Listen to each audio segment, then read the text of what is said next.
The story begins as we see our protagonist, a white-haired high school student named Suigin Riku. He approaches two other characters inside of Grave Buster, which is an online game. He introduces himself and acts friendly towards them, while a purple-haired slender guy completely ignores him. The other chubby guy with glasses responds and is surprised to see him. We learn that he is in fact Shaw, his classmate and student council president. The purple-haired guy seems annoyed with them, but Shaw tries to explain how all three of them are beginners, and it would be good if they would get along. As they are talking, a flash of light appears next to them, and a young black-haired woman steps out of it. She introduces herself as Rin, their instructor, explaining how she will be in charge of the beginner course.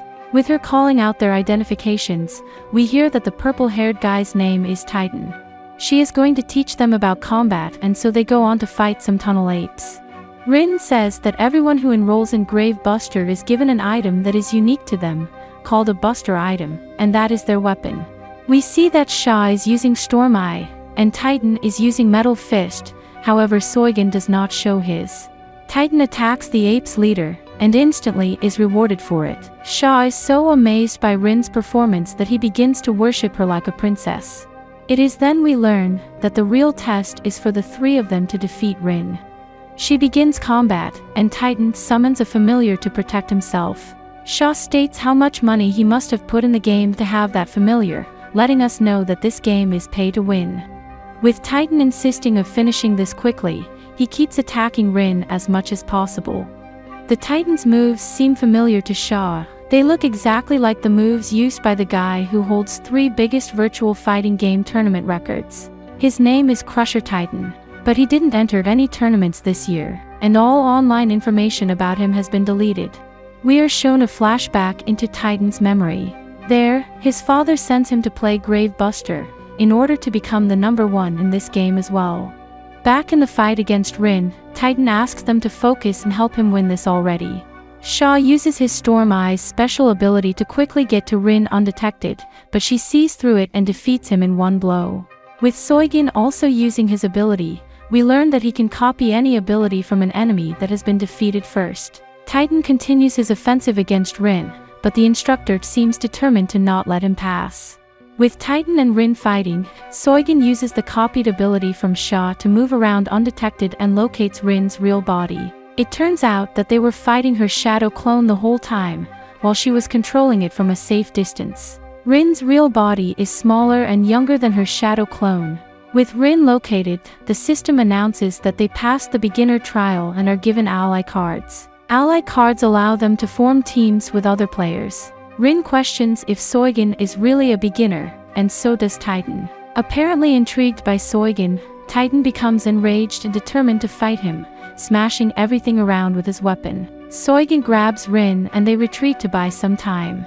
Rin introduces herself as Farron to Suigin, and explains how she cannot fight right after having her shadow clone dispelled. Suigin tells her to join his team, but she is reluctant.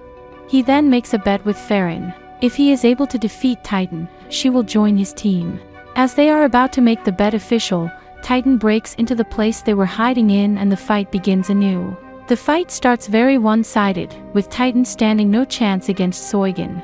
His pride does not let him lose, and we see a flashback into Titan's past. All difficulties he has faced were always solved by money, since his family is extremely rich. With the mindset that money solves all problems, he uses the pay-to-win feature to fully charge up his weapon by spending money on it. The scene shifts and we are in a large office building. It appears to be the headquarters of the ones behind the game Grave Buster. They call themselves Precious, stating that the rapid growth of their game got them to the point where they can bring in their plan to get past zero.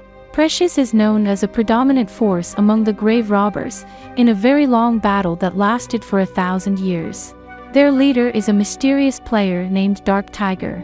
He is one of the 5 players known as Billion Players. Dark Tiger also has 16 members following him, whose assets are said to exceed 2 billion. We see them assembling before Dark Tiger. Apparently one Tomb Guardian has now appeared after they believed they disposed of all of them, and that thing concerns them. Back at the battleground, Titan is seen attacking Suigin and Farron, but he is left in disbelief how easy Suigin blocked his special attack. Titan cannot believe that someone who is from a poor background like Suigin was able to stop him. Titan's weapon explodes with him, but Farron and Suigin are fine. Farron is shocked how Suigin could stop Titan, since that would mean he had funds to match his. Suigin says that he would really like to have Farron on his team, as her ability to analyze Buster items is very useful. Before they can talk more, the ground shakes and the carriage arrives from below. Inside the carriage is a pink-haired woman with a monocle. Farron warns Suigin that the woman is abnormal. Thanks to her ability, she can see that the woman possesses 10 divine tomb items, instead of 1 like everyone else. Farron also adds that only one of the billion players has that ability, the collector. The woman fires at Farron and hits her. Quickly thereafter she fires another one into Suigin. This one inserts a magical creature into his body. The woman explains that the creature is a sausage dragon, and that it will be instrumental in saving Riku Ray. Suigin appears surprised at the mention of that name and asks if she knows where Ray is. The woman tells him that Ray is held by the totem's leader, Temujin, and if he wants to save her, he must not believe Temujin. Instead, he must use Temujin, and when he gets to Totem's headquarters, the creature she put inside of his body will tell him how to save her. She warns Suigin that the walls have ears, and then she leaves. Farron comes back to her senses. The two of them confront the person who was watching them. The person is a masked slender guy, with long dark purple hair. He has a square owl on his shoulder that warns him not to kill Suigin and Farron, as they are only supposed to monitor them. Farron warns Suigin that the person is extremely powerful, and a member of Totems. Suigin confronts the man, demanding some answers, and a fight starts. Farron assists Suigin, but both of them get overwhelmed by the masked man's speed. He quickly cuts them a bunch of times, which causes both of them to get forcefully logged out of the game and unable to reconnect for a day. Outside of the game, Suigin gets a phone call. The person on the phone tells him that they are keeping Ray with them to protect her. But if he wants to save her, he needs to attend the festival at Stage 18 of Grave Buster tomorrow. That is to prepare for conquering of Stage 0. On Stage 18 he has to find a player named Nishikaze. Suigin demands more answers, but the line is cut. The next morning, he notices there is commotion outside of the dorm he is living in. Suigin realizes it is Farron that has come to stay with him. They go out to a fancy restaurant, and some people who know he is poor make fun of him. But Farron tells him he can just use his in-game funds to pay. Suigin did not know that was an option, and everyone is surprised by the amount of funds he has on his disposal. Back at his dorm room, Suigin tells Farron about Ray, showing his determination to bring her back. Together they enter Grave Buster for the event. As they talk about the upcoming event, Suigin brings up the topic of totems. Since apparently they are holding Ray captive, Farron warns him that they are really dangerous. The event begins by fancy rings being gifted to all the players. By putting them on, everyone gets transferred to Stage 18. Arriving on Stage 18, the combat against the Guardians of the stage begins. Suigin and Farron are on a somewhat safe spot, from where they see Dark Tiger, the leader of Precious. He is together with one of his henchmen. The henchman with glasses is ordered to clear the Guardians so the boss comes. Then we see the boss named Ocelon. He emerges from a pool of blood. The players attack the boss, but any damage they do is healed back by the boss absorbing the blood around him. In the distance we see Nishikaze, together with the masked man who fought against Suigin and Farron before. Nishikaze uses her ability to show Suigin a red-eyed girl with long pink hair. He recognizes her as Ray. Seeing that she is okay but inside some sort of a room, Suigin promises to her that he will come rescue her. Nishikaze then confirms to Suigin that she is the one he was supposed to make contact with. In the meanwhile, the boss monster, Ocelon, is making short work of the other players who came for the event, showing off his ability to transform defeated players into blood that he then sucks up into himself. He notices Suigin nearby and heads towards him. Nishikaze confirms that Suigin has Rikuyuki's wave inside of his Buster item. Once that was confirmed, she tells him to head to Stage 0. Suigin appears confused as to his knowledge. Stage 0 will open in 5 days.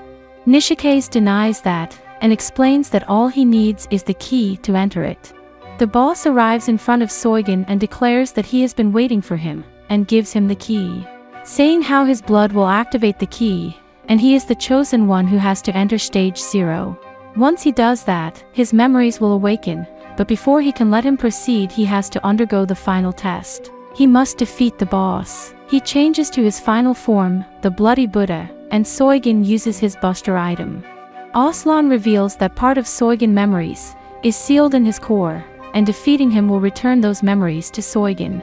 Nishikaze comments that those are most likely memories of his origin, before retreating with Farron. The fight between Ocelon and Suigin rages on, and the more Ocelon heals, the more powerful he gets, cracking Suigin Raven Blade and causing most of the blade to break off. A blue mist starts pouring out from the broken opening, and Suigin realizes the true ability of the weapon, provoking Ocelon to keep attacking him with the most powerful moves.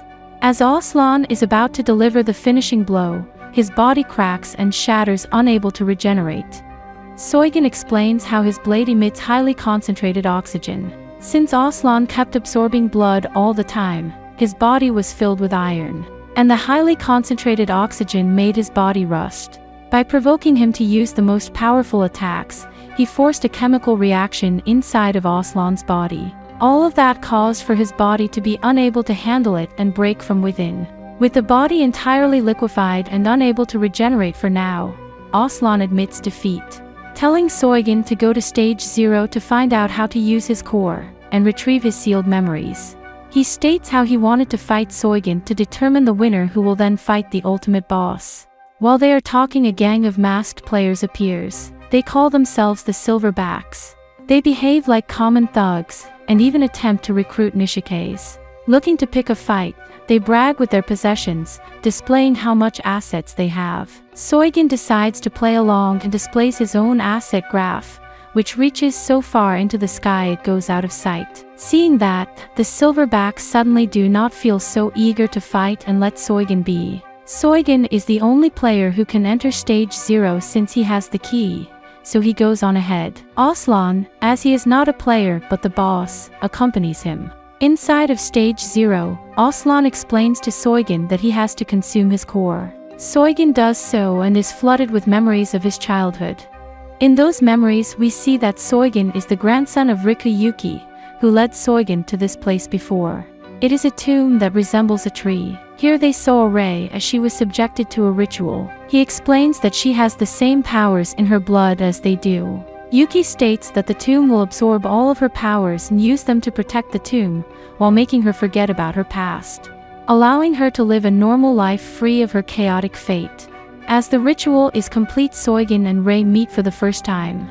She quickly passes out from exhaustion, and Yuki subjects Suigin to the same ritual, sealing away his memories into a core that he uses to create Ocelon, by infusing it with his blood, instructing Ocelon to seek out Suigin and make him remember what happened here.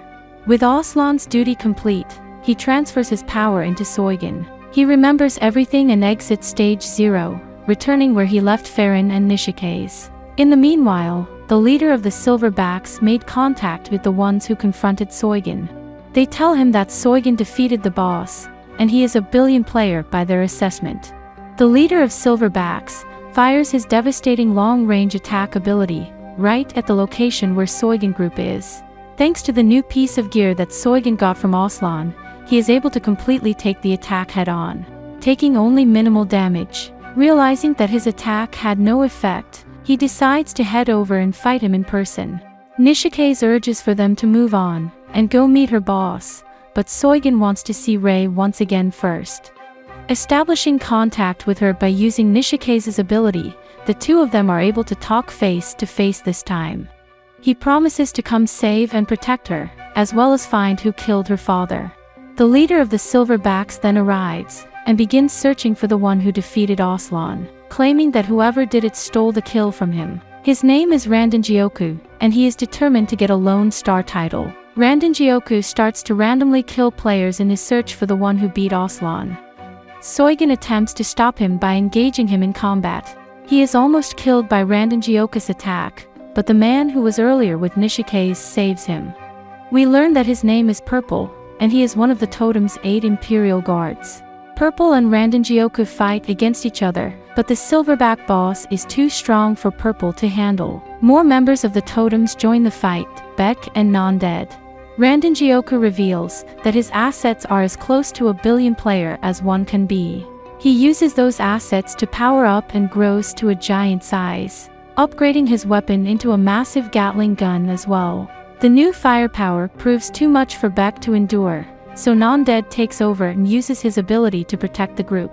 Suigin is confused why Randon has not become a billion player yet. Beck explains that the only way for a player to breach the billion assets cap is to get a Lone Star title. Randon wants to defeat someone with that title, believing that will grant him one. Then Randon assault pauses as his weapon needs a bit of time to recharge. Suigin uses that downtime to activate his Raven Scarf. Randon recharges his weapon and fires again, catching Nishike's with his rapid fire, and decimating through the remainder of Non-Dead's barrier. He quickly realizes that he failed to kill any of them. Turns out Suigin used another ability from his Raven Scarf to protect everyone with his shadow. Suigin insists that Randon has no chance of winning against him with the power he activated this time. That only seems to excite Randon even more. Realizing that Randon will never back down from the fight, Nishike's offers an alternative, giving him the chance to challenge her boss, the leader of the totems, Temujin, if he stops fighting them here and now. Since Temujin is also one of the billion players, Randon becomes interested in the idea, reasoning how he will not only become a billion player, but also become the new boss of totems when he beats him. And with that, the group, together with Randon ventures to the headquarters of the totems. Suigin to rescue Rei, and Randon to fight Temujin. Hey, thank you for staying all the way till the end. If you enjoyed the video, give it a like. It takes only a second, but it means everything to us. Have a great day and see you in the next video.